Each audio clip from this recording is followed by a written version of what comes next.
Ja, se vem, včeraj pa res nismo mogli priti. Ja, pa lahko bi vam sporočil, pa vam nismo. Se upravičujem. A se lahko zmeniva, da jutri pa res pridemo?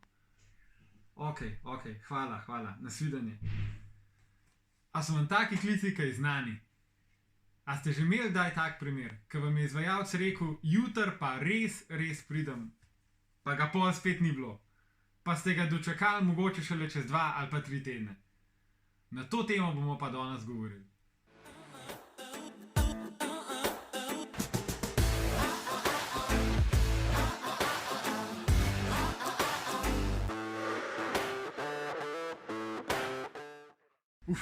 Kva pa je danes mraz? Pa imamo prvo problemom. Zakaj sploh pride do zamud?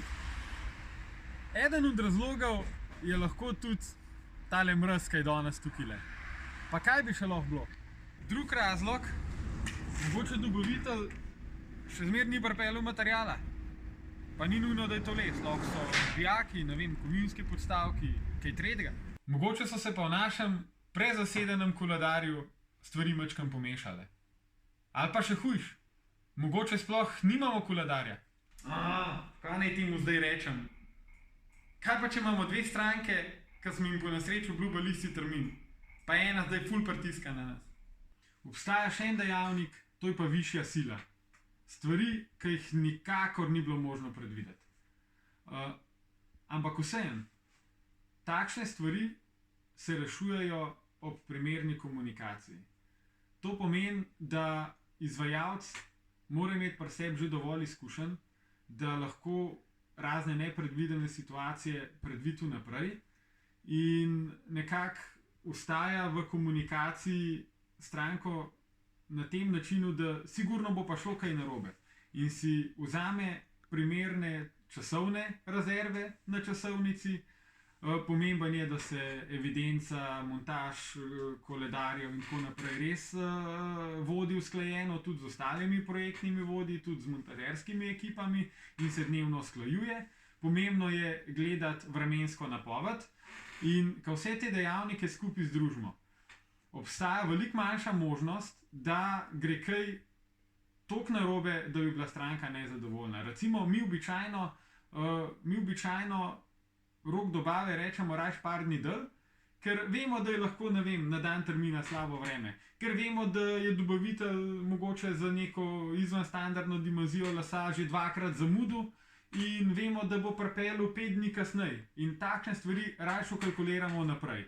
Ampak še vedno na vse to se lahko zgodi, da je kakšna takšna situacija, mogoče ne vem, da je tisti montažer, ki je izrecno zadolžen za montažo, recimo pri nas lesenih brisolejev, ki so res specialna zadeva, da en dan prej zboli. Na to nimamo vpliva.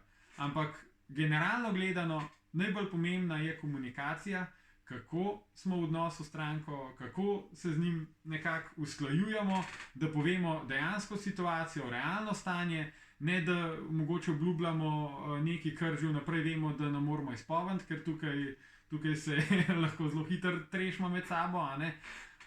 In na koncu je teh možnosti za napake oziroma za zamude bistveno manj. Sem pa tja se še vedno zgodi, itak. Gradbeništvo je zelo dinamična zadeva in mogoče pri planiranju projekta je najbolj pomembno to, da vidiš celotno sliko. Ne da rečeš, ok, za to rabim vijake, pa les, pa konc. Pol se pa 2 dni pred montažo spomniš, vse so še stebrički, pa mogoče je še klaparsko delo ali pa kaj tasga. Tako da ja, dober projekt, vzeti časovne rezerve, pa dobra komunikacija s stranko, pol pa nekako gre. Pol pa nekako tak projekt lahko pripeljamo do konca, tako da je stranka zadovoljna, pa tako da na koncu tudi mi v bistvu naredimo tako, kot je treba, pa da se nam ne mudi. Preden se poslovimo, sem pa pozabil še eno stvar. En dejavnik, ki ima, mislim, da v Sloveniji še vedno zelo velik pomen. Izvajalci, marsikdo, je tazga mišljenja, da pred stranko mora obljubiti vse, samo da dobi posel. Ne glede na to, a se te obljube lahko drži, ali ne. In v to obljubo so ponavadi zajeti tudi hitri dobavni roki.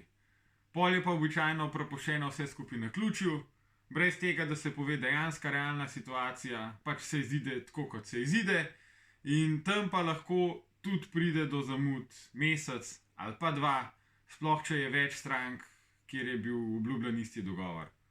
Tako da, evo, tega sem že pozabil. No, hvala, da ste bili danes z mano, pa se vidimo naslednjič. Čau, čau!